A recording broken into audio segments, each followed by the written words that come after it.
Okay, so anyone out there who's running a hotel or a restaurant, or maybe even dreaming of opening one like a bustling bistro, a cozy cafe, or maybe even a food truck with a huge following, you know how demanding it can be. Absolutely. It really is a tough business. It takes so much. So we're going to talk with Maurice, a hospitality professional in food and beverage, and, well, he puts it perfectly. He says that starting a food business, it's like tackling a complex recipe. Yeah, it's a great analogy. You need those top-notch ingredients, a really solid method, and flawless execution every time. Every time, yeah.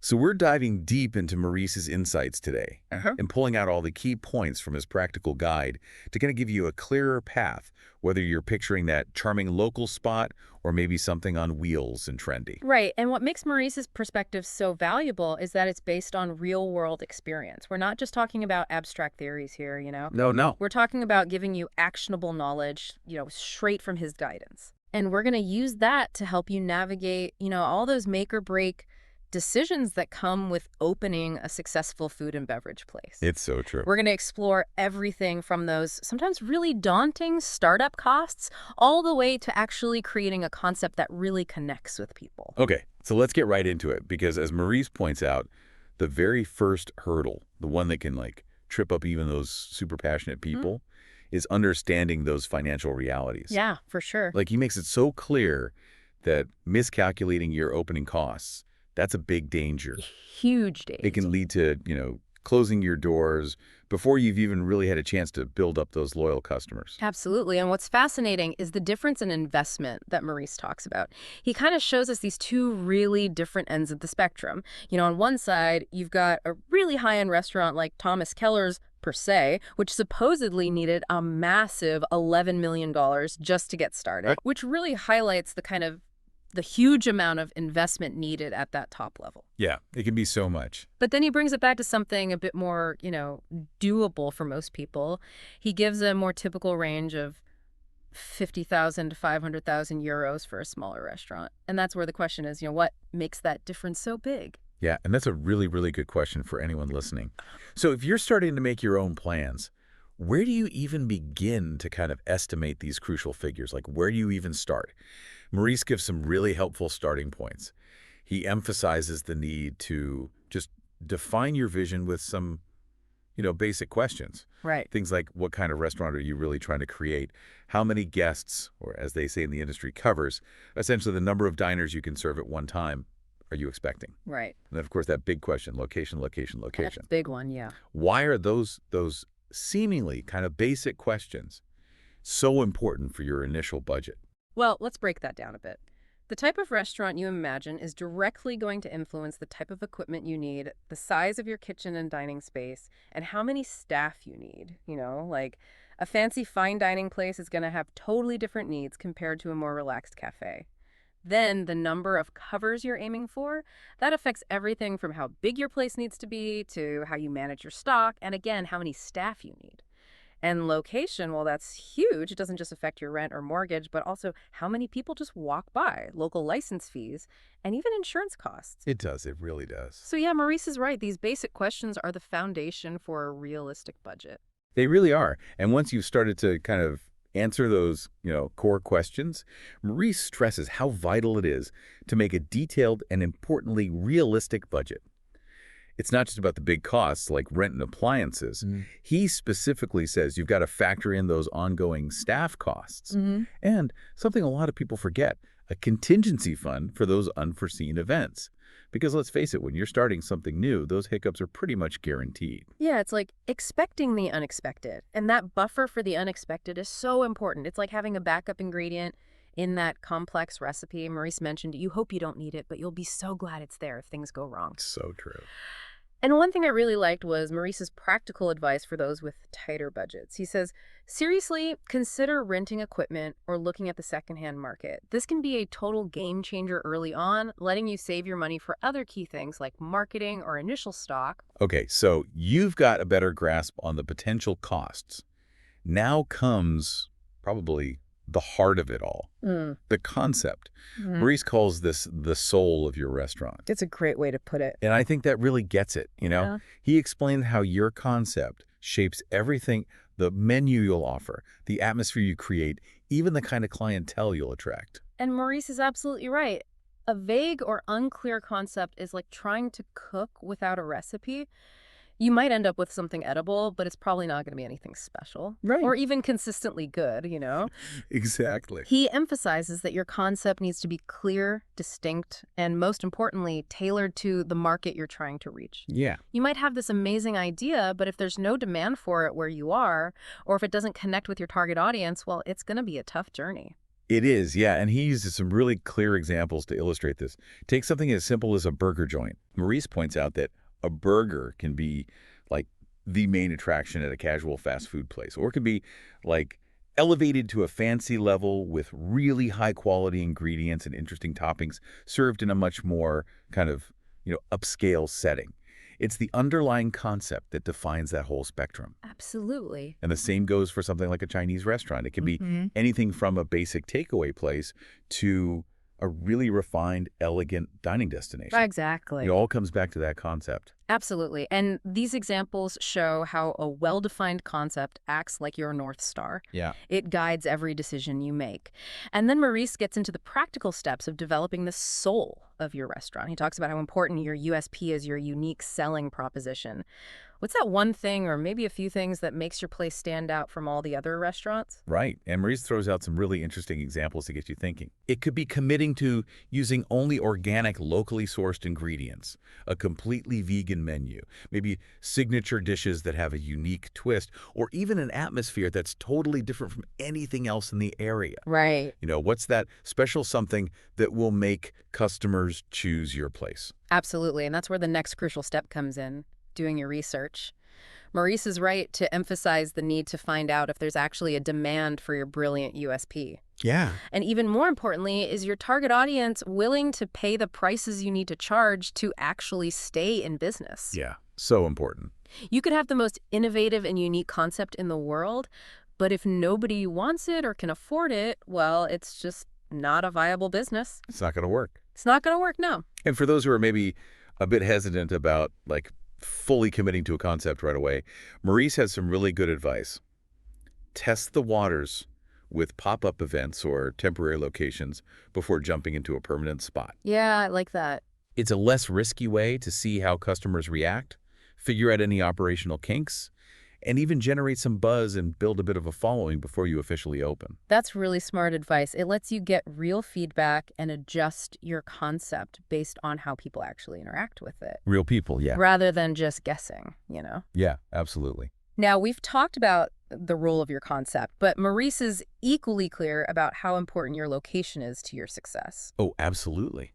He says choosing the right location can really make or break you. Mm-hmm. But it's not just about finding a spot with lots of foot traffic.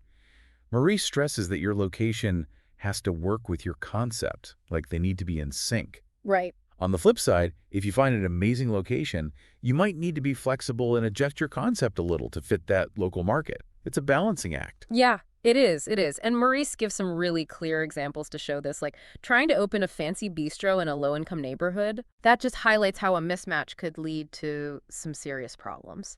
But then he talks about this cool idea of a destination concept. Oh, yeah. This is a restaurant so unique and compelling that people will actually go out of their way to try it, even if it's not in a busy area. He uses the example of Noma in Copenhagen.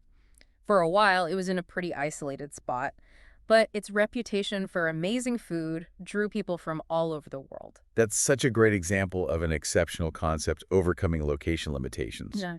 But for most people starting out, Maurice's more practical advice on location is key. Yeah, absolutely. He talks about how important flexibility is, being ready to tweak your initial concept if you find a perfect location that might need a little change. Right. And then there's the idea of suitability, really studying the local market to make sure your concept has a real chance of success in that specific spot. Who lives there? What are their dining habits? What kind of competition is already there? These are all really important things to think about based on what Maurice says. For sure, for sure. Now, Maurice also takes us through the different types of service models that are common in the food business. He outlines the main categories: fast food, takeaway or delivery, the increasingly popular food truck model, and traditional table service. And he correctly points out that each of these requires a different approach to how you run things. For sure. Just think about it. A fast food restaurant relies on a super streamlined kitchen Yeah. and efficient processes built for speed and volume. Yeah. But a takeaway place might need a smaller dining area, Hmm? but it needs to have a really solid system for taking orders and getting those deliveries out. Exactly. And traditional table service, well, that really relies on a well-trained and attentive front-of-house team and a comfortable, welcoming atmosphere. Absolutely. It's all so different. And Maurice gives us some great real-world examples to really show these operational differences. And then he moves on to practical considerations. He emphasizes how important it is to optimize your operations. Yeah. One key tool he mentions is investing in a good POS, or point of sale, system. This can be a game changer for efficiently managing orders, processing payments, and even keeping track of your stock no matter what service style you choose. For sure. And then he brings it back to the actual layout of your business. Yeah. He points out how your chosen service type affects how you need to design your space. A takeaway pizza place will have completely different needs compared to a fancy, multi-course fine dining restaurant. Absolutely. It might seem obvious, but these are those basic elements that Maurice wants us to really think about. For sure. Now, let's talk about a service model that's become super popular in recent years: food trucks. Maurice acknowledges their growing popularity and the flexibility they offer, the fact that they can move around, trying out different locations, reaching various customer groups. It's a really attractive model for a lot of aspiring restaurant owners. Definitely. He even shares the example of Tress Truck, using a food truck strategically to, boost their brand and test out new markets. Mm. It's a really smart way to introduce your food to different people without that big commitment of a traditional restaurant. Yeah, it's a lower barrier to entry for sure. But Maurice also points out that food trucks have their own challenges. Yeah. One of the biggest he highlights is the regulations. Right, yeah. Depending on where you are, there can be really strict rules about where you can set up, and the cost of getting the necessary permits and licenses can be surprisingly high. Yeah, you really have to do your research there. Absolutely. Anyone thinking about a food truck needs to look into this at the local level. Yeah. It's not just about finding a good parking spot. Yeah. You need to make sure you're allowed to operate there legally. Right, you got to be legit. And Maurice also brings up the practicalities of budgeting specifically for a food truck. Right. This means factoring in not just the cost of buying or renting the truck itself, but also those permits, insurance, and all the equipment you need for your mobile kitchen. And you can't forget about the equipment. No, it all adds up. And finally, when it comes to food trucks, Maurice stresses the importance of being visible. Because you're moving around, you need ways to let your customers know where you are. He suggests using GPS apps. It's a practical way to keep people updated on your location. That's smart. That's using tech to your advantage. Yeah, absolutely. Okay, so you've got your concept. Hopefully you found a good location and you figured out your service style. Now, in a competitive market, how do you really stand out? Maurice calls your USP, your unique selling proposition, your secret weapon for not just attracting new customers, but also keeping them coming back. Yeah, it's what makes you memorable. It's the reason people choose you over all the other options out there. Maurice gives some great examples here. He mentions Real Food Daily, which has built a loyal following by offering a menu that's all vegan and organic. That's a really clear USP that speaks to a specific dietary and ethical choice. Definitely. And then he gives a more mainstream example, Burger King and their flame-broiled burgers. Oh, yeah. They use that to set themselves apart from competitors like McDonald's, who mostly cook on griddles. It's a specific cooking method that they've always highlighted in their marketing as something unique about their product. It's a great example, and Maurice then guides us on finding our own unique thing. Right. It could come from different parts of your business, like maybe you're committed to local ingredients. Maybe you create signature dishes. They're totally new and different. Or maybe you've cultivated a really distinct and inviting atmosphere. It could be anything, yeah. But just having a unique idea isn't enough, is it? No, not really. Maurice really stresses how important it is to validate your USP through market research. You need to know if your unique offering actually connects with your target audience and if there's enough demand for it to support your business. Exactly. You might think your avant-garde fusion cuisine concept is revolutionary, but will your local market be into something so different? Yeah, that's the question. That research is what helps you make sure your secret weapon actually hits the mark and brings in those customers. Finally, Maurice talks about something that's always important, but maybe even more so when the economy is uncertain: value perception. He emphasizes that your customers need to feel like They're getting their money's worth. This is absolutely crucial. It's not just about the prices on your menu, it's about how people perceive what they're getting for that price. Maurice gives the example of Chipotle. Right. They've successfully created this perception of offering high-quality ingredients at decent prices. Yeah. This gives their customers a strong feeling of value. It does, yeah. And on the other hand, he talks about how McDonald's sometimes has trouble raising prices, Right.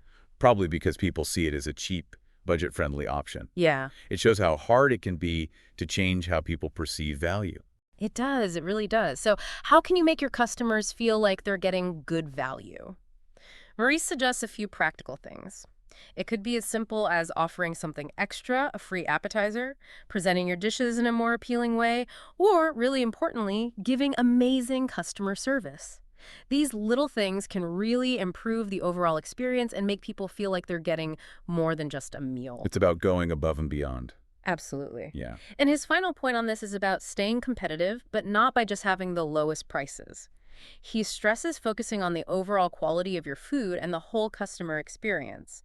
Sometimes trying to be the absolute cheapest can actually make your offering seem less valuable in the long run. That's a good point. It's about finding that balance where your prices match the quality of your ingredients, the skill of your cooks, and the overall atmosphere and service. That's what creates that feeling of this is worth it for your customers. Okay, so as we wrap up this deep dive into Maurice's practical guide, what would you say are the most important things for our listeners to take away? Those ambitious people out there running or planning to open hotels and restaurants. Well, based on Maurice's expertise, it comes down to a few key things. Okay. First, plan your costs carefully and realistically, and be ready for unexpected expenses. Second, develop a unique and well-defined concept that not only reflects your passion, but also connects with your target market.